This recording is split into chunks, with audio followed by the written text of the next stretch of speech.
네, 계속해서 이야기를 진행해 보도록 하겠습니다. 다음 토픽은요, FRB의 금리 인상이 되겠는데요. 글쎄요, 전 세계에서 어디가 가장 중요하냐? 그럼 미국 경제죠. 경제를 따졌을 때 미국 경제가 가장 중요한데 미국에서 뭐가 가장 중요한 지표냐? 그러면 이제 FRB의 금리라고 할 수가 있겠죠. 전 세계 모든 금융시장 관계자들이 주목하고 있는 게 이제 FRB의 금리 인상입니다. 그런데 지금까지는 2004년 6월 말, 6월 30일인가 그때부터 이제 금리 인상을 시작했는데 17번에 걸쳐서 425bp, 4.25%를 이제 금리를 지금까지 인상을 해왔고 모든 사람이 다음에도 올릴 거다, 다음에도 올릴 거다 이런 식으로 예상을 해왔기 때문에 큰 이슈가 되지는 않았어요. 하지만 지금 어떻습니까? 8월하고 9월에 두 차례 금리를 동결했습니다. 그리고 이 다음에 언제냐? 오늘 밤입니다. 오늘 밤. 지금 시작했을래나?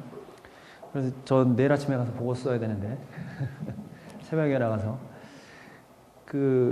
세 번째로 동결할 거로 기대가 되고 있어요. 예상을 하고 있어요. 자, FRB의 금리가 왜 중요하냐? 왜 중요합니까? 미국 채권, 아까 말씀드렸죠. 우리가 엄청 거기 투자하고 있고, 우리뿐만 아니라 일본도 마찬가지고, 중국도 마찬가지고, 그 다음에 웬만한 기관 투자가들, 전부 다 미국 채랑 안 가지고 있을 수가 없어요. 국채뿐만 아니라 이제 미국 정부채라든지, 하다못해 미국 회사채라도 갖고 있을 텐데, 그런 채권 가격이 반응을 합니다. 예상 잘못하면 크게 손해봐요. 그 다음에, 환율 어떻습니까?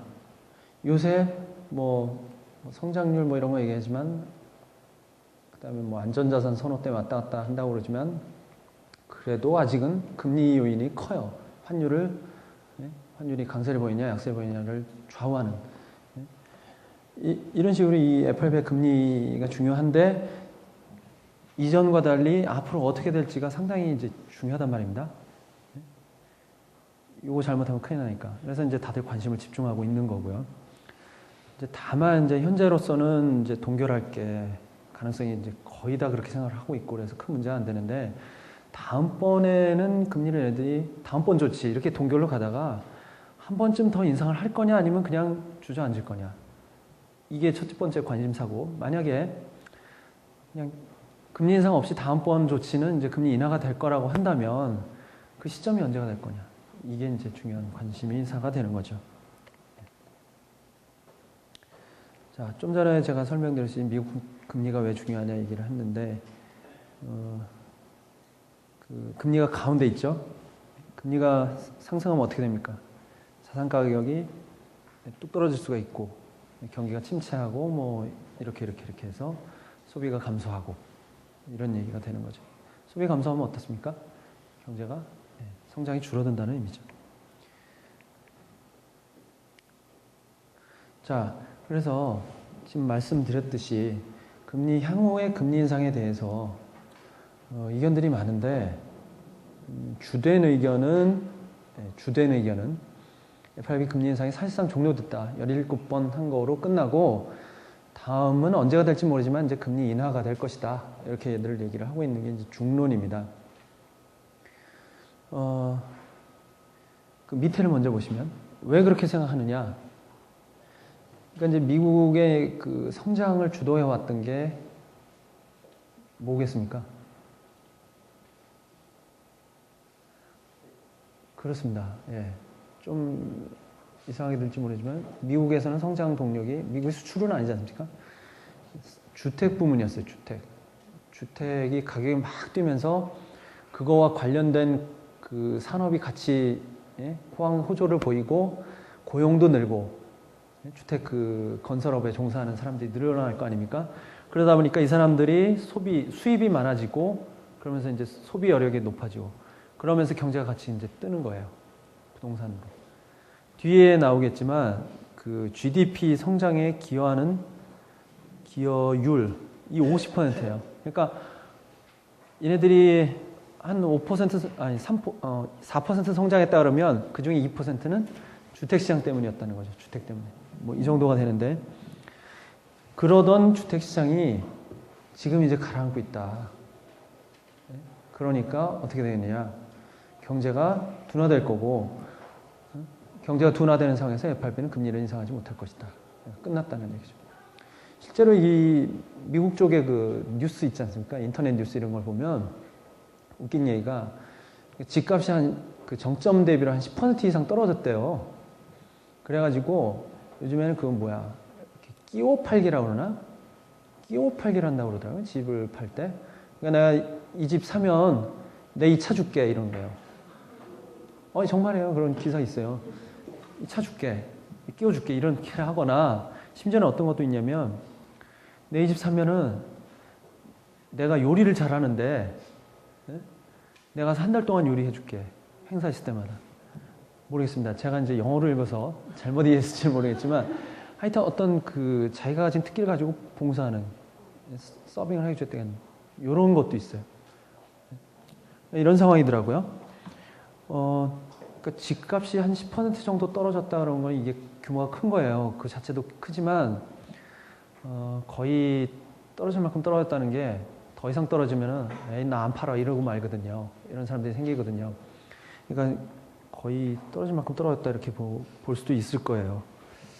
자, 성장이 둔화되면 어떻습니까? 인플레이션도 둔화가 돼요. 소비도 줄어들기 때문에. 그러니까 더더욱이 금리를 인상할 필요가 없다는 거죠. 반면에 금리 인상이 더 필요하다 이렇게 주장하는 사람들도 있어요. 적은 의견이긴 하지만 아직은 인플레이션이 목표로 하고 있는 그러니까 이제 사실상 FRB의 목표는 없습니다. 금리 목표는 없어요. 저희는 있지만 저희 한국은행은 있지만 FRB는 없어요. 하지만 이제 대충 이 정도일 것이라고 추정하는 범위가 1%에서 2%예요.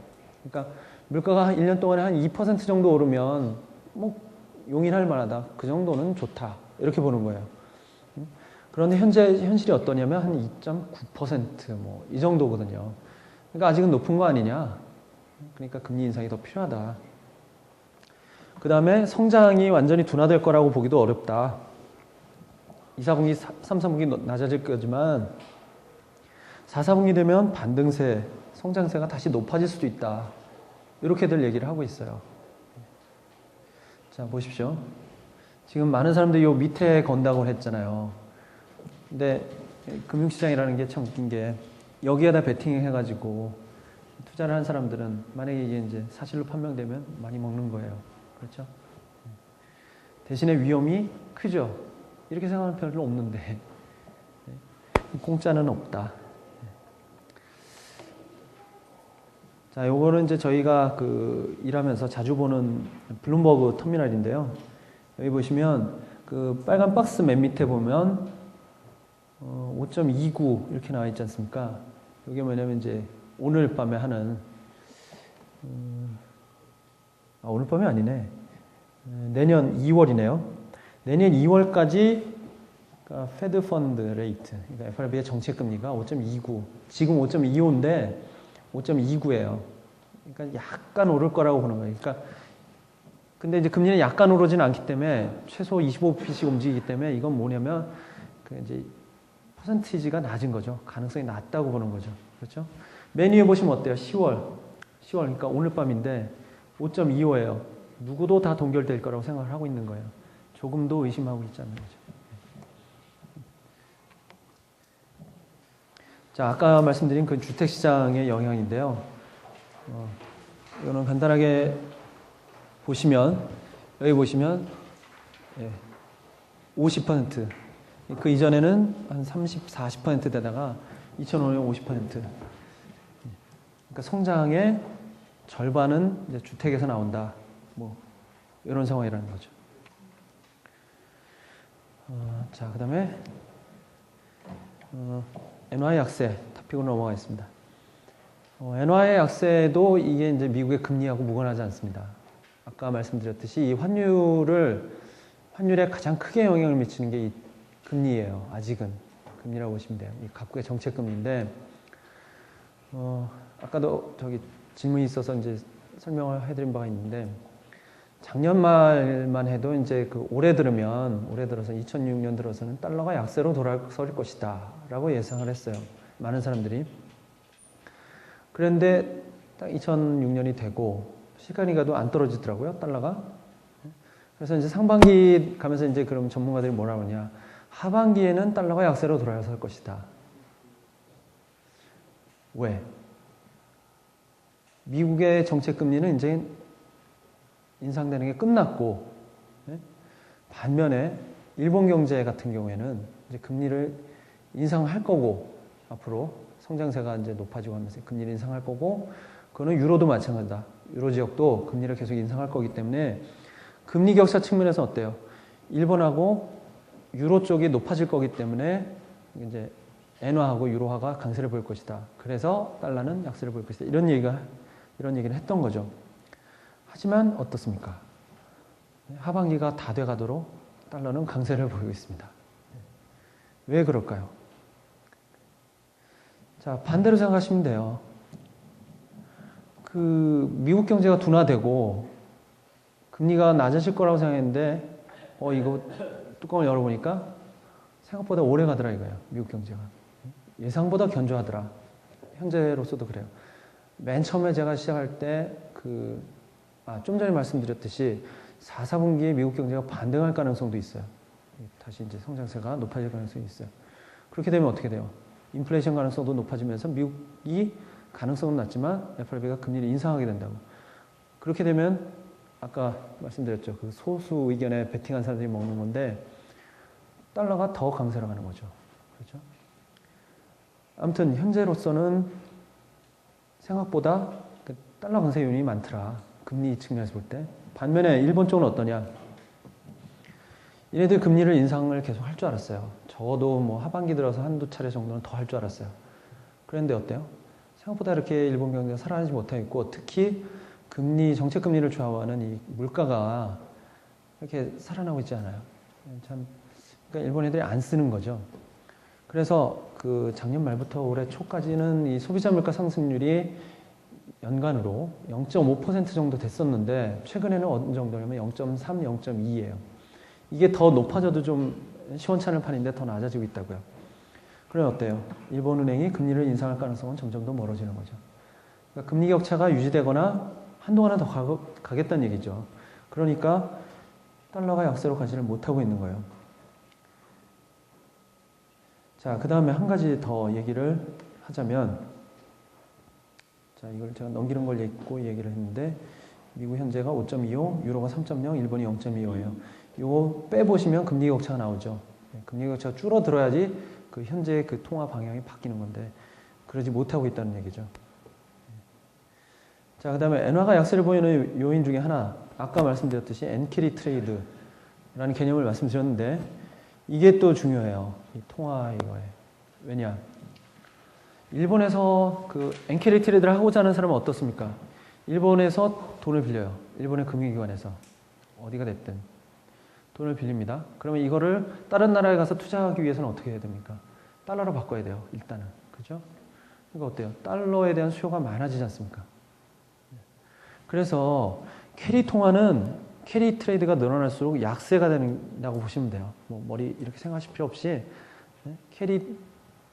그러니까 엔화를 빌려서 하는 거는 엔캐리 트레이딩, 스위스 프랑을 빌려서 하는 건 스위스 프랑 캐리 트레이딩 이렇게 얘기를 하거든요. 그러니까 그 캐리 트레이드 대상이 되는 통화는 그게 활성화될수록 약세를 볼 수밖에 없어요. 근데 지금 캐리 트레이드가 다시 재개되고 있다. 올 연초에 어떤 일이 있었냐면 그 전까지 엔캐리 트레이딩이 많았어요. 굉장히 많았는데 누구도 이제 그게 어느 정도 되는지는 몰랐지만, 그러다가 올 초 들어서 이제 일본이 금리를 인상할 거다, 그러고 이제 하반기에도 어느 정도 또 할 거다 이렇게 되면서 이제 엔캐리 트레이드가 많이 사그러들었어요. 금리 격차가 줄고 이제 그게 어느 정도 갈지 모르니까 불안하니까 이제 줄었는데, 지금 이제 시간이 지나고 보니까 일본 경제가 아까 말씀드렸듯이 뭐 지지부진하고 미국 경제는 생각보다 오래 가더라. 성장세가 견조하더라. 이렇게 되니까 다시 캐리 트레이드가 요새 살아나고 있어요. 요 몇 개월 사이에. 그러면서 엔화를 계속 약세로 가게 만들고 있는 거예요.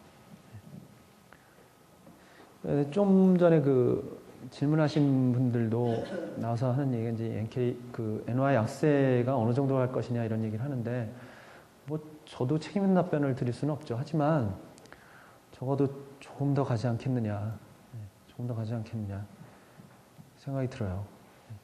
왜냐? 경제를 볼 때, 또한 인플레이션을 볼 때 그렇다는 얘기죠. 그 다음에 한 가지 더 얘기를 드리자면 이렇게 그 엔화가 지지부진하다 보니까 엔화라는 통화가 갖고 있어봐야 뭐 돈이 안 되니까 어때요? 좀 바꿔보자 이러는 거죠. 옛날에는 엔화가 제가 아까 외화장국에 있었다고 그랬는데 우리나라도 엔화 자산을 갖고 있어요. 이제 대부분이 이제 미국 자산이고 뭐 한 정확한 수치는 발표하면 안 됩니다. 하지만 예를 들어서 한 20-30%가 유로라고 하면 뭐 엔화는 조금 10%만 갖고 있고 뭐 이랬는데 그러던 엔화가 어떻게 됐어요? 그러니까 이제 파운더에 밀리는 거예요. 워낙에 인기 없는 통화가 돼가는 거죠. 그러면서 이제 엔화가 약세를 보이는 그런 얘기가 되는 거죠. 자, 중국 얘기를 조금 하겠습니다. 맨 처음에 아까 글로벌 불균형을 얘기하면서 미국이 중국에 대해서 위안화를 절상하라고 얘기를 계속 하고 있다고 말씀드렸지 않습니까? 작년에 나온 법인데 미국 상원의원회 중에 이제 슈머라는 사람하고 이제 그레이엄이라는 사람이 있어요. 두 사람이 이제 공동으로 발의한 건데 중국에 대해서 보복 관세법이에요. 쉽게 얘기하면 보복 관세를 부과하는데 자그마치 얼마를 물리는 거냐면 27.5%의 보복 관세를 물리는 그런 법안을 만들었어요. 아직 통과는 안 됐는데, 그러니까 그거를 다시 그러니까 그게 무슨 의미냐면 위안화가 그러니까 중국의 위안화라는 돈이 환율이 27.5% 정도 저평가돼 있다. 그런 얘기예요. 그러니까 니네가 부당하게 저평가시킨 위안화 그거를 통해서 이 수출의 이익을 얻고 있는데 그걸 우리가 그대로 환수를 하겠다 이런 얘기거든요. 27.5%. 뭐 그 정도까지는 아니겠습니다만 상당히 저평가되어 있는 게 사실이고 이 그래프 보십시오. 환율이 어떻게 움직였나. 2005년 7월 21일 전까지는 8.23, 8.238인가 27인가 뭐 이랬어요. 고정환율이었다고요. 그러다가 작년 7월 21일 날 전격적으로 이 달러와 페그 고정된 환율을 포기하고 2.1% 절상하면서 관리변동 환율제로 넘어갔습니다. 그 덕에 저는 회사에서 날밤 새우고 집에도 못 가고 그러고 있었는데 위안화 절상의 영향 뭐 파악하고 뭐 어쩌고저쩌고 한다고 그러면서 그랬는데 그 이후에 보십시오. 지금 이 그래프를 위아래를 이렇게 넓게 해서 그렸기 때문에 꽤 많이 떨어진 것 같죠? 단위로 한번 보십시오. 위안 0.1, 0.2 뭐 이래요. 지금 단위가 이거 굉장히 적게 움직인 거거든요. 2.1% 제가 절상했다고 말씀드렸죠. 하루에. 그게 어때요? 고폭 정도보다 약간 높은 그 정도 더 떨어졌죠. 현물 환율이. 그럼 얼마? 한 2.5%? 그러니까 작년 7월 이후에도 지금까지 떨어진 거. 그러니까 절상된 게 중국이 절상을 하도록 용인한 게 한 2.5% 정도밖에 안 된다는 거예요. 그러니까 그냥 관리변동 환율이라고 하면서도 뭐라 하나 복수통화 바스켓을 참조하는 관리변동 환율제예요. 공식 명칭이. 그러니까 이제 어느 정도 환율 절상을 용인하겠다고 해놓고서도 사실상은 보면 거의 안 하고 있는 겁니다. 그러니까 미국 쪽에서는 애가 다른 거죠. 그러면서 계속 아까 말씀드린 그 법을 통과시키겠다. 우리가 표결해서 통과시키겠다. 그렇게 위협을 하고 있는 거고, 아직까지는 표결을 안 했어요. 하기 직전에 이제 협상하고 해서 지금 밀려왔는데, 또 이제 거의 할 때가 됐어요. 왜 있잖아요. 그 미국에서 4월하고 10월 정도에 이제 발표하는 그 환율 조작국 그 보고서라는 게 있습니다. 1년에 2번 내는데, 그러니까 이제 환율 조작국으로, 우리도 한번 그렇게 지정된 적이 있어요. 환율 조작국으로 지정하는 그런 보고서가 있어요. 딱 검토를 해서 미국하고의 교역하는 나라들 검토해서 얘네들은 환율 조작국이다 이렇게 지적을 하는 그런 게 있거든요. 보고서가. 거기에 이제 지금까지는 안 넣어왔어요. 중국을 계속 위협만 하고, 너네 이제 다음까지 안 하면 이러면서 여기다 집어넣을 거야 이랬는데, 아직까지 안 하고 있고, 이제 그걸 또 할 때가 됐는데, 그러니까 계속 위협을 가하고 있어요. 반면에 그러면 중국은 왜 이러고 있습니까? 뭐 쉬운 얘기죠. 수출이 안 되니까. 수출이 그 국가 경제 대부분을 차지하고 있는 상황에서 뭐 수출을 안 되게 했다가는 뭐 어떻게 되겠습니까? 그런데 그러면 수출만이냐? 한 단계 더 생각을 해보면 그거보다 더 있어요. 뭐냐? 중국은 이 공산주의 국가 아닙니까? 그렇기 때문에 어때요? 통제가 있고 이런 나라이기 때문에 어때요? 계속 그 인민들의 그 불만을 억제하기 위해서는 떡을 계속 나눠줘야 된단 말입니다. 떡을 계속 나눠줘야 되는데, 그 떡이라는 게 이제 한 지금 10%를 넘는 성장률이라고 보시면 돼요. 성장을 하고, 야, 우리도 이렇게 잘 안 산다. 지난달 그 리더스 다이제스트 보니까 상하이 그 사진들이 좀 있는데, 전 놀랐어요. 그 정도일 줄 몰랐는데 엄청나더라고요. 그러니까 이제 그런 걸 보여주면서, 장밋빛을 보여주면서 이제 이렇게 가야 되는데, 이 환율 절상 좀 해놓고, 그럼 수출 막 다운되고 이러면 어떻습니까? 실업자 엄청 느는 거예요. 상해 실업자가 얼마인지 아십니까? 제가 작년에 본 건데, 보고 한참 웃었는데, 상해에만 실업자가 3천만이에요. 우리 인구가 4천 얼마인데, 상해에만 실업자가 3천만이에요. 그런 상황에서 이거를 경제가 둔화되도록 놔둘 수가 없는 거예요. 놔두면 어떻게 돼요? 떡을 제공을 못하니까 불만이 쌓이고 소요 사태가 있고, 이러면 어때요? 정치 불안까지 온다는 거죠. 정권이 불안해지는 거예요. 가뜩이나 이제 이렇게 눌러갖고 해오고 있는 건데, 그런 어떤 이런 복잡한 그런 게들이 있고 해서 지금 상황이 이런 겁니다. 그래서 중국하고 이제 미국하고 서로 줄다리기를 하고 있는 거죠. 자, 중국 얘기를 해드렸고요. 참고로 말씀드리면 밑에 그래프 밑에는 뭐냐면, 이제 시장에서 보고 있는 3개월 후에는 위안화 환율이 어느 정도 될 거다, 뭐 1년 후에는 어떻게 될 거다, 그런 그래프예요.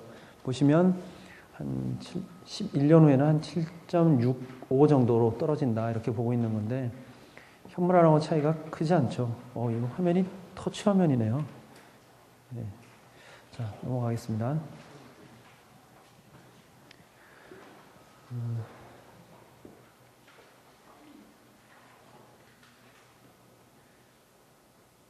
한 가지 더 말씀을 드리면, 그 중국이 수출도 수출이지만 그 투자로 성장을 상당 부분 해오고 있는 측면이 있거든요. 투자율이 엄청나다고 그랬죠. 그리고 그 투자 중에 또한 상당 부분은 외국에서 들여오는 돈이에요. 지금 현재로서는 그 FDI, 해외 직접 투자, 받는 금액으로서는 뭐 세계 1위일 거예요. 2위인가. 그런데 그러니까 그렇게 엄청난 투자를 받아서 그 경제가 성장하는 측면이 있고요. 그거는 어떤 의미냐면요. 이 투자를 할 때는 그 중국의 저임금, 그걸 노려서 이제 설비를 투자하고, 이제 수출을 하기 위한 그런 측면도 있지만, 어때요? 위안화가 향후에는 절상이 될 거다. 이중으로 수익을 볼 수 있는 거죠. 지금 중국 자산을 사놓으면 나중에 위안화가 절상이 되면 같은 위안화로 더 많은 달러를 바꿀 수 있으니까, 그런 거를 이제 같이 고려를 하면서 중국으로 자본이 들어가거든요. 그러니까 이제 그 위안화가 절상이 되면 자본 유입도 줄어들지 않느냐 이런 우려를 할 수가 있습니다. 자, 투자은행들의 위안화 환율 전망인데 이거는 뭐 참고하시고요. 아까 그 그래프에서 보셨듯이 시장에서 보는 환율 전망하고 거의 비슷할 겁니다. 자, 이제 그 큰 거는 이제 다 끝났고요. 시장 동향에 대해서 간단하게 짚고 마무리를 하도록 하겠습니다. 국제금융시장이라는 거는 어떻습니까? 그 국가별 금융시장이 외환시장을 매개로 해서 그 거래를 하는 그런 거로 보시면 되겠습니다. 자, 외환시장을 보면 환율에 영향을 미치는 요소 뭐 여러 이것저것 써놨지만 아까 말씀드렸듯이 금리, 각국의 정책 금리 차이, 금리 차, 그 다음에 뭐 금리에 또 그렇기 때문에 금리에 영향을 줄 수 있는 뭐 인플레이션 수준이라든가 성장률 수준 이런 것들이 이제 중요한 관심사가 되겠고요. 그 다음에 또 하나를 짚자면 아까 말씀드렸듯이 캐리 트레이드라는 거 그런 거 때문에도 이제 환율이 중요할 수 있고요. 그 다음에 또 하나 영향을 이제 얘기를 하자면 그 안전자산 선호라는 걸 들어보셨습니까? Flight to quality 이런 말 들어보셨을 거예요. Flight 이제 날아간다는 얘기인데 어디로 가냐? 퀄리티 자산에 그러니까 질적 특성이 높은 자산 그건 뭐예요? 안전자산 얘기인데 쉽게 얘기하면 주식보다는 채권, 주식보다는 경기를 덜 타는 채권 뭐 그런 거고요. 뭐 같은 채권이나 같은 주식이라면 기왕이면 미국 거, 일본이나 미국 거. 근데 미국하고 일본이면 미국 거 이런 걸 얘기하는 거예요. 그쪽 자산은. 그렇기 때문에 예를 들어서 북핵 사태가 났다. 아니면 중동 지역에 불안하다. 신흥시장국들이 뭐 신흥시장국들 아시죠? 얘네들은 성장도 높지만 좀 불안하기도 해요. 항상. 헝가리 뭐 이런데 지금 왜냐면 그 정부 부채가 많고 공통적인 특징이 경상수지가 적자고 뭐 이런 나라들이야. 이런 나라들 자산은 수익이 높지만 위험도 그만큼 크거든요. 그래서 이런 나라들이 좀 위험하다. S&P나 뭐 무디스가 떠들기 시작하면 당장 자산을 빼죠. 당장 빼갖고 어디로 가요? 미국으로 한단 말이에요. 미국 달러 자산을 바꿔치기 한다고요. 그래서 이걸 얘기했는데 flight to quality 이런 현상이 발생할 때마다 달러가 뛰는 거예요. 그 안전자산 선호도 이제 환율에 영향을 미치는 중대한 요소가 될 수 있습니다. 자, 뭐 말씀드렸듯이 아까 그 엔화 약세할 때 말씀드린 얘기인데 엔화가 약세를 보이니까 반대로 미국 달러가 강세를 보이고 있습니다. 참고로 말씀드리면 2차 보시면 이게 이 플라자 합의 때일 거예요. 85년이. 예, 플라자 합의 때로 기억을 하고 있는데 이게 뭐냐면 그 미국이 계속 적자를 보고 지금같이 비슷한 상황이죠. 미국이 계속 적자를 보고 일본은 계속 흑자를 보고 그런 상황이다 보니까 미국이 이제 애들을 모아놓고서 얘기를 하는 거죠. 일본 애들하고 이제 뭐 그 G7인가 뭐 이런 나라들 몇 나라가 모여갖고 우리가 달러가 너무 약세해 가니까 시장 개입을 통해서 달러를 강세로 아니다. 엔화를 강세로 그렇죠. 달러를 약세로 만들자. 이런 합의를 한 적이 있어요. 플라자 호텔이라는 데 모여가지고 그러면서 일본의 환율이 뭐 반토막 나고 예를 들어서 100이었다 그러면 달러당 환율이 100엔이었다 그러면 50엔 막 이렇게 된 거예요. 정확한 수치는 아니지만 하여튼 반토막 정도 났었던 것 같아요. 그런 합의를 하고 좀 제가 볼 때는 어떻게 그런 일이 있을 수 있나 했는데 엄청나게 시장 개입을 하고 그랬더라고요. 그래서 환율을 인위적으로 그렇게 한 적이 있었는데 결과는 어땠느냐? 별 효과가 없었어요. 별 효과가 없었어요. 미국의 이제 경상수지 적자가 개선이 된 것도 아니고, 일본은 일본대로 뭐 경기가 완전히 침체돼갖고 죽을 고생하고 그런 상황이 됐고요. 그랬는데도 불구하고 최근 들어서 이제 최근은 아닙니다. 뭐 작년 말하고 올해 초까지 뭐 제2의 프라자 합의가 필요한 거 아니냐, 뭐 그런 얘기들을 조금씩 했었는데, 뭐 과거에 그렇게 뭐 효과도 없었는데 뭐 설득력이 없다고 판단이 돼서는 요즘에는 그런 얘기가 없어졌습니다. 자, 이건 엔달러 유로 환율 전망이고요. 3개월 후, 6개월 후, 9개월 후, 12개월 후 이런 식으로 그 주요 투자은행들이 전망한 건데요. 참고하시고요. 참고로 말씀드리면 제가 이렇게 써놓은 거 있잖아요. 그냥 참고만 하십시오. 실제로 이런 업종에 종사하시는 분들이 이거 너무 신뢰하지 마시고요. 특히나 이 투자은행 보고서는 조금 조심하셔야 됩니다. 아까 같이 그 시장에서 이렇게 본 거는 나름대로 좀 약간은 신빙성이 있다고 볼 수 있는데 시장의 의견이니까 이런 투자은행들 전망들은 100% 믿었다고는 안 됩니다. 얘네들은 자기들의 그 이익을 위해서 좀 하는 측면이 있기 때문에. 자, 요거는 성장률 미국 정책금리 전망인데 요거 그냥 참고하시고요.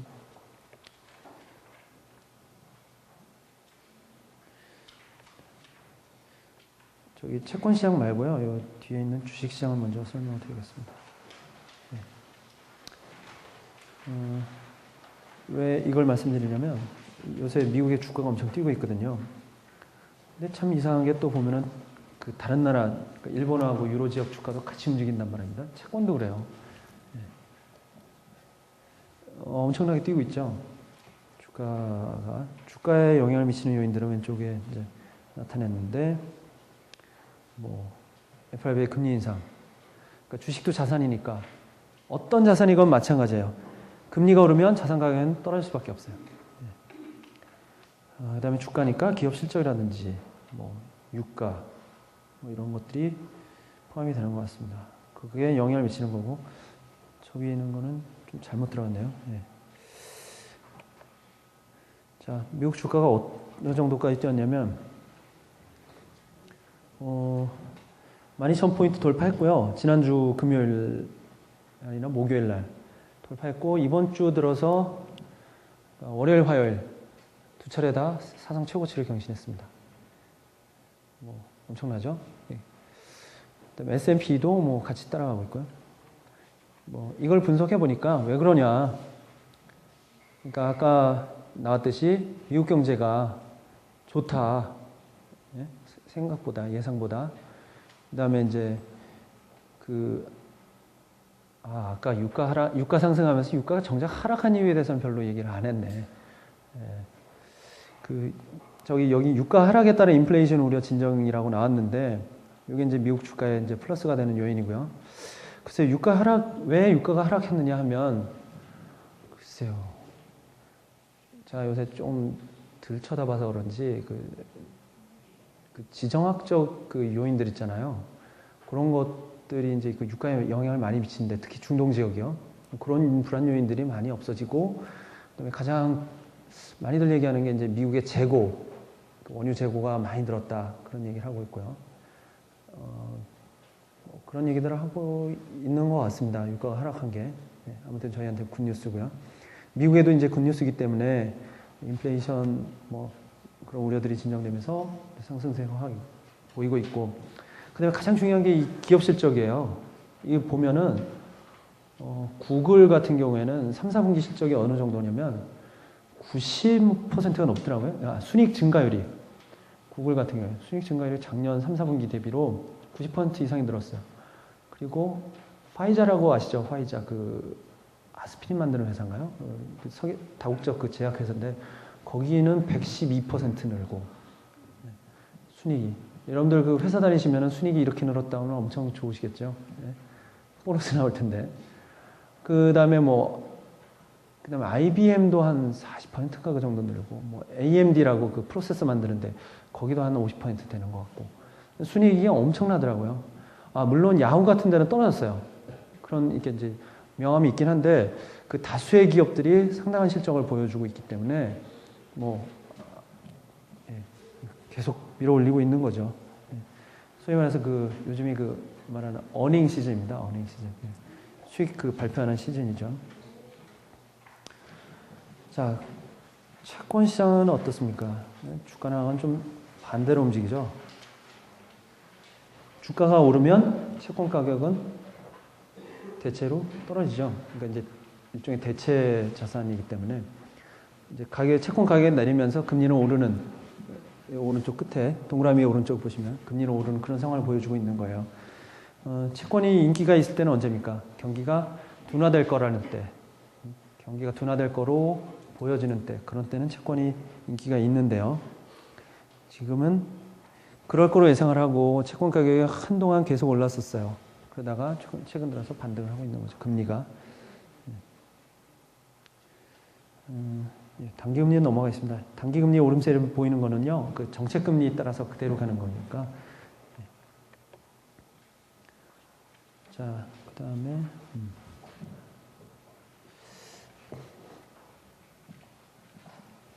장기금리가 안정되어 있다는 표현을 썼는데요. 이게 무슨 얘기냐면, 장기금리가 사실상 너무 낮다는 의미입니다. 자, 미국의 정책금리가 얼마라고 말씀드렸습니까? 아까 5.25%라고 말씀드렸어요.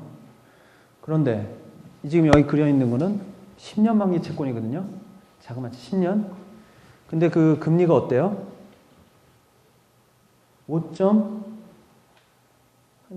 5.2보다 약간 위에 있네요. 그럼 어때요? 콜금리하고 10년짜리 금리하고 차이가 없는 거예요. 왜 이런 상황이 오고 있느냐. 어떻게 보면 역전이죠. 장단기 금리 역전. 장단기 금리 역전이 왔을 때는 시장에서는 어떻게 보냐면 경기 침체를 예고하는 거다. 이런 식으로 얘기를 하는데 글쎄요. 꼭 그런 건 아닌 것 같습니다. 왜냐? 그 금리를 낮추는 요인들이 그것뿐만 아니라 다른 요인들이 있기 때문에 그렇다는 거죠. 여기 보시면 그 외국 중앙은행의 대규모 장기국채 매입 말씀드렸죠. 우리나라, 뭐 중국, 일본 그 외환보유액 합하면 엄청나요. 중국 같은 경우 외환보유액이 얼마 됩니까? 이번 달 정도 되면 한 1조 달러 될 거예요. 1조. 세계 1위이고 현재 1조 달러 되고 일본 같은 경우에는 한 8천억이 넘어요. 우리는 2천억이 넘고 그런 거에 한 뭐 60, 70%가 미국 국채로 간다고 생각을 해보십시오. 엄청나게 사대는 거예요. 옛날에는 외환보유액 규모가 이 정도가 아니었거든요. 근데 외환보유액 규모가 늘면서 그만큼 사실 유동성이 늘었다고 보시면 돼요. 아까 말씀드렸듯이 그 과잉 유동성이라고 보시면 되는데 그러한 유동성이 미국으로 들어가서 투자되고 있는 거죠. 그러니까 국채를 사겠다는 수요가 엄청 많아졌어요. 그러니까 금리는 올라가질 못하고 있는 거예요. 국채는 가격이 계속 높은 상태를 유지하고 있는 거죠. 그 다음에 이제 또 하나를 얘기를 하면 인플레이션이 그렇게 높지 않다. 그렇기 때문에 그 장기 채권 금리에는 그 인플레이션 기대 부분이 반영이 되지 않습니까? 인플레이션이 어느 정도 될 거라는 게 10년 있으면은 뭐 어느 정도 될 거라는 걸 포함을 해야 되는데 그게 거의 뭐 크지 않기 때문에 그게 반영이 안 되고 있는 게 아니냐 이런 얘기를 하는 거고요. 그리고 좀 전에 얘기했듯이 그 과잉 유동성 같은 맥락에서 말씀을 드리는 겁니다. 네, 이거는 뭐 역시 투자은행들 전망이고요. 자, 주시장은 아까 했고요. 자, 국제 자본 이동에 대해서만 설명을 하면 오늘 끝낼 수 있을 것 같습니다. 자, 최근 제가 지금까지 얘기를 쭉 해오는 동안에 뭐 느끼셨겠지만 이 자금들이 엄청난 자금들이 이제 자산을 왔다 갔다 해요. 오늘은 이 자산, 그러니까 오늘은 부동산, 내일은 채권, 그 다음 날은 주식. 얼마 전까지만 해도 아까 말씀드렸듯이 기름값 뛰고, 그다음에 이제 그 코모디티, 금이라든지 뭐 이런 것들 뛰고, 원자재 뛰고 하니까 투자 자금들이 다 그쪽으로 모였었어요. 그러면서 가격을 쭉 끌어올렸죠. 그러다가 이제 그게 끝나니까 최근 들어서 뚝뚝뚝 떨어졌거든요. 금값 떨어지듯이. 유가도 떨어지고. 그러니까 그 자금이 어디 갔느냐. 어디로 갔겠습니까? 그냥, 그렇죠. 주식. 추정컨대 누구도 모르지만 추정컨대 미국 주식으로 지금 들어가고 있는 거 아니냐. 일부에서는 그래요. 지금 미국 그 달러화가 강세를 보이고 있는 요인 중에 하나가 미국 주식시장의 상승세다. 이런 얘기도 해요. 미국으로 들어가니까. 이렇듯이 이렇게 그 왔다 갔다 하고요. 또 국별로도 왔다 갔다 해요. 상황이 좋으면 수익성 높은 신흥시장국으로 가요. 그러다가 상황이 불안해지면 미국으로 빼고. 그러니까 이런 것들이 어떻게 보면 이 교란 요인이 될 수가 있는 거예요. 미국같이 뭐 그런 데는 큰 문제가 없겠지만 신흥시장국 같은 경우에는 이 자금이 들고 나는 거에 따라서 우리 외환위기 겪었듯이 그런 위기까지도 겪을 수 있는 거고 하루아침에 그건 하루아침이에요 진짜. 그게 무섭더라고요. 시장의 전망들은 아까도 뭐 말씀드렸지만 시장의 전망들은 거의 항상 틀려요. 거의 항상 틀리지만 이게 무서운 게 얘네들은 한꺼번에 움직이거든. 지금까지 틀렸다는 걸 확인하고 얘네들 한꺼번에 움직여버리면 난리가 나는 거예요. 그런 게 위험한 거고 그래서 우리가 틀리지만 계속 쳐다보고 있는 거고 그런 겁니다. 자, 최근 들어서 이런 그 자금들이 어떻게 움직이고 있느냐를 보면 그 글로벌 불균형, 미국과의 그 교역에서 흑자를 얻은 나라들이 이제 그 투자하는 행태에 따라서 자금 흐름이 바뀌고 있다는 거. 근데 그 중에 가장 중요한 거는 유가 상승이라는 거예요. 유가 상승이 자금 흐름 변화의 가장 중요한 요인이다. 최근 들어서 왜 그러냐? 그러면서 얘기를 하는 게 이제 이 석유 수출국들의 얘기를 하고 있습니다. 여기서는 지금 이 얘기는 제가 그 IMF 그 직원이 나와서 강사로 한 그런 어떤 연수에 가서 외국에서 한 연수에 가서 그 들은 얘기거든요. 전에는 그런 생각을 전 그렇게까지는 안 했는데 이 석유 수출국들에 대한 그 자금 흐름에 의한 자금 흐름이 굉장히 중요하다는 느낌을 받았어요. 왜냐? 얘네들이 그 유가가 계속 뛰면서 엄청난 돈을 벌었거든요. 그 돈을 어디다 투자하냐? 옛날에는 미국채에 투자를 했대요. 얘들도 우리랑 마찬가지로 미국채에 투자를 했는데 요즘에는 좀 달라졌다는 거죠. 그러면서 어디로 갔느냐? 신흥시장국에 대해서 좀 투자를 했다는 것 같아요. 많이. 우리나라에도 좀 왔을 가능성이 있죠. 그러면서 이제 뭐 일부 신흥시장국의 부동산 가격을 좀 높이는 그러한 요인으로 작용했다고 그러더라고요. 자, 그런 게 이제 그 석유 수출국들의 이제 그 투자 행태에 따라서 좀 달라진 측면이 있고 또 하나는 뭐냐면 이제 그 과거에는 신흥시장국 자산에 대해서는 그야말로 한머니 들어갔다가 언제든지 내가 빼오겠다 이런 생각이 강했어요. 투자자분들이. 그런데 요즘 들어서는 어떠냐면 장기적인 관점에서 이 투자가 늘고 있대요. 그러니까 그 FDI가 있고요. 해외 직접 투자. 예를 들어서 돈 넣어가지고 공장 짓고 돌려가지고 수출하고 해서 돈 수익 나면 빼오는 거죠. 좀 장기적인 관점이잖아요. 그런데 그게 아닌 건 뭐예요? 포트폴리오 투자. 주식 사거나 채권 사거나 이런 거는 언제든지 현금화가 가능하기 때문에 금방 빠져나갈 수 있는 거죠. 그러니까 포트폴리오 투자보다는 외국인 직접 투자가 늘고 있다는 거고요. 굉장히 많이 증가했죠. 읽어보시면 아시겠지만. 그 다음에 또 하나 특징은 옛날에는 전통적으로 선진국에서 돈 많은 선진국에서 돈 없는 개발도상국으로 돈이 갔었는데 요즘은 꼭 그런 게 아니라는 거죠. 그런 말 들어보셨어요? 그 남남 교역이라나 사우스 투 사우스 지금 써놨는데 사우스 투 사우스 FDI. 그러니까 그 지구의 북쪽에는 잘 사는 나라들이 있고 남쪽에는 못 사는 나라들이 있으니까 옛날에는 투자 자금이 북쪽에서 남쪽으로 왔었는데 요즘에는 못 사는 나라들끼리 투자를 하더라 이거예요. 그래서 이제 중국 같은 경우에는 이 들어가는 자원이 엄청나니까 그 석유 회사도 최근에 하나 살려다가 실패했죠. 미국 거.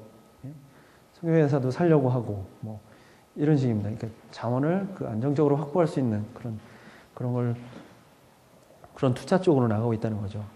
뭐 이런 거는 장기적인 관점의 투자죠.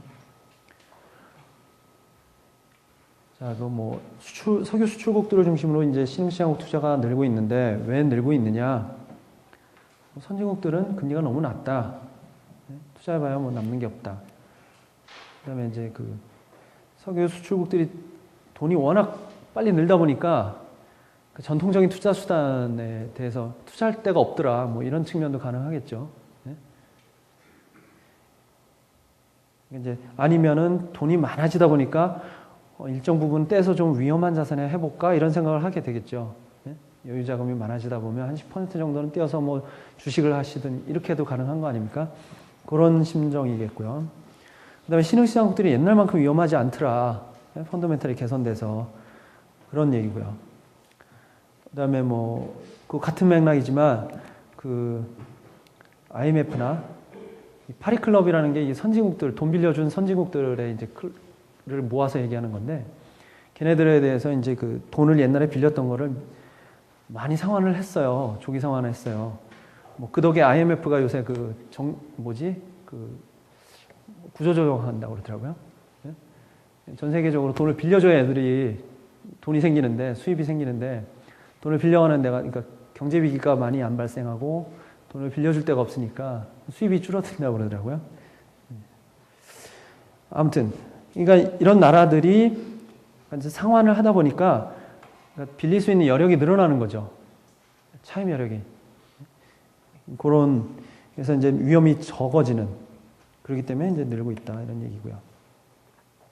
하지만 어떻습니까? 이런 위험들도 있을 수 있다. 아까 얘기했듯이 급격한 이제 글로벌 이제 그 불균의 해소로 그 달러가 갑자기 폭락하는 수도 있을 거고, 그러면서 이제 충격이 굉장히 여파가 오는 경우가 있을 거고, 지금은 안정적인데 물가가 갑자기 오르면서 뭐 금리 인상이 있을 수 있고, 석유 시장이 뭐 이제 공급하는데 지금 그 오펙 애들이 지금 감산 논의를 하고 있는데 얘네들이 전격적으로 또 합의를 해가지고 감산을 엄청 한다든가 뭐 이런 요인들이 있을 경우에는 위험이 될 수 있다. 또 한 가지는 그러니까 요즘에 상황이 너무 좋으니까 투자자들이 너무 좋은 쪽만 보고 있는 거 아니냐. 시장 상황에 취해서 이런 우려도 있어요. 자, 요거는 참고로 하시고요. 요즘 자금 이동이고요. 요것도 마찬가지 참고로 하시고. 요것도 참고로 하시면 되겠습니다. 자, 시간이 거의 다 됐는데요. 질문을 한두 분만 받겠습니다. 예.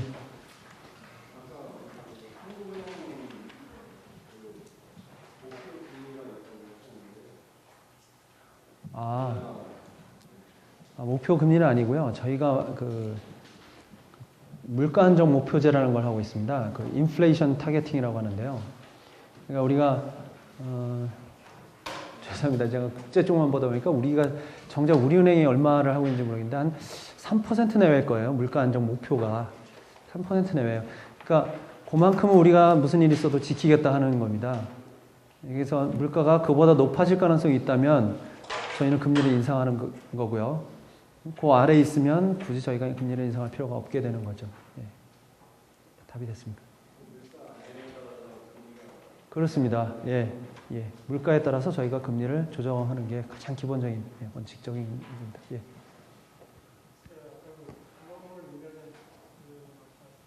네.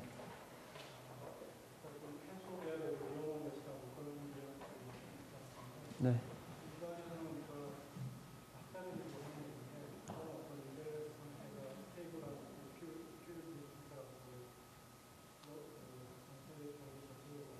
네. 네. 그런 시각이 있는 게 사실이고, 어떤 얘기냐면, 아까 제가 얼핏 언급을 했는데, 미국의 적자가 많은 건 사실이다. 하지만 그럼에도 불구하고 미국 쪽으로 돈이 많이 들어온다. 왜냐? 유동성하고 안정성을 겸비한 자산은 달러 말고 어디 있느냐? 달러는 유동성과 안정성을 제공해 줄 수 있다. 제공해 주는 그런 투자처를 제공해 줄 수 있다. 우리가 그런 서비스를 제공해 줄 수 있기 때문에 그러기 때문에 돈이 들어오는 거고 그러기 때문에 이거는 문제가 아니라 균형이다. 이렇게 주장하는 사람들이 있어요. 그런데 어디서 보셨는지 모르지만 굉장히 좋은 거를 보셨고 지적을 하셨는데 아직은 소수 의견입니다. 그렇게 보는 거는 주로 미국 쪽에서 이제 나온 얘기고요. 소수 의견이라고 보시면 되겠습니다. 네. 한 분만 더 받겠습니다. 최근에 북한의 최근 행동들에 대해서 외국인 투자자들이 우리나라를 바라보는 시각은 어떠한지 정확히 그 북핵 사건 직후에는 외국인 투자자들이 막 매입을 했지 않습니까? 우리나라 이렇게 재미 투자자들이나 그런 사람들 바로 매수하면서 많이 주가 떨어졌는데 우리나라의 금융시장의 관점에서 꼭 집어서 이렇게 한마디 해주신다면 지금 상황이 어떤지. 북핵 관련해서요. 네. 글쎄요, 저희가 북핵 사태 처음에 터졌을 때 이거 며칠 밤 샐 수도 있겠구나 생각을 했었는데 생각보다는 그렇게 상황이 힘들지 않았어요. 주가가 주가는 뛰었죠, 당일날. 주가는 뛰고 한 3일간에 걸쳐서 외국인들이 계속 샀어요, 주식을. 그래서 저희도 좀 의외다 싶으면서도 어떻게 보면은 긍정적으로 생각한다면 한국 경제의 펀더멘탈을 보고 있는 게 아닌가 그렇게 생각할 수 있죠. 우리 경제의 펀더멘탈이 좋기 때문에 그 다음에 또 하나를 보자면 시장에서는 뭐 파국이 오지는 않을 거다. 설마 파국이 오겠느냐 이렇게 생각을 했던 것 같고요. 그 다음에 어느 정도는 저희 한국의 신용등급이 국가 신용등급이 북핵이라는 문제를 이미 선반영하고 있었다는 거죠. 그러니까 주요 신용평가사들이 무디스하고 이제 S&P인데 뭐 피치도 마찬가지고 무디스 같은 경우에도 굉장히 보수적이에요. 우리나라에 대해서. 뭐 다른 데도 그런지 모르겠지만 아무튼 얘네들이 이 북핵이라는 거를 과거에 한 이 정도 위험했다 그러면은 한 이 정도를 그냥 아예 최근에 그 사태까지도 그냥 미리 반영을 해버린 거죠. 그래서 지금 우리가 A인가요? 그 정도죠. 그런 측면이 있어요. 그래서 미리 반영을 해놨기 때문에 반영해 놓은 게 터졌다. 그럼 뭐 충격이 없잖아요. 그런 측면이 있고요. 그 다음에 그 외환위기라든지 이런 거 했을 때 가장 크게 맨 먼저 보셔야 되는 게 뭐 싫든 좋든 이런 신용평가사들의 그 반응이거든요. 근데 그 사태 직후에 얘네들이 뭐 크게 문제될 건 없다라는 입장으로 나왔고 그 덕택에 이제 시장에서도 좀 외국인들도 긍정적으로 적어도 부정적이지는 않게 볼 수 있었던 것 같고요. 다만 이제 그런 건 있는 것 같아요. 뉴스들이 간간히 나오는 거는 이제 장기적으로 볼 때는 이제 북핵 사태가 좀 마이너스가 되지 않겠느냐 그런 의견도 있긴 한 것 같은데 뭐 현재로서는 북핵이 영향을 미치는 거는 거의 현재로서는 끝나지 않았나. 2차 뭐 핵실험을 하지 않는 한 지금 거의 잊혀진 뉴스가 아니냐 생각할 수 있겠습니다. 예. 죄송하지 않으셔도 됩니다. 갑자기 제가 생각이 나는 거예요. 아까 좀 환율에 대해서 말씀하셨을 때 엔화가 지금 이제 아랫바닥으로 깔려있는 상태인데 조금 있으면 다시 이제 상승을 할 거다 이제 잠깐 미치셨잖아요. 근데 지금 개인적으로 제가 물어보는 건데 제가 지금 일하는 데가 솔직히 엔화 쪽하고 달러 쪽하고 이제 오르락 내리락 거에 따라서 물건차가 굉장히 가격을 많이 이제 하는 거에 비하면 만약에 개인적으로 하신다면 투자를 하신다면 엔화 쪽으로 투자를 하시면 달러 쪽으로 투자를 하시면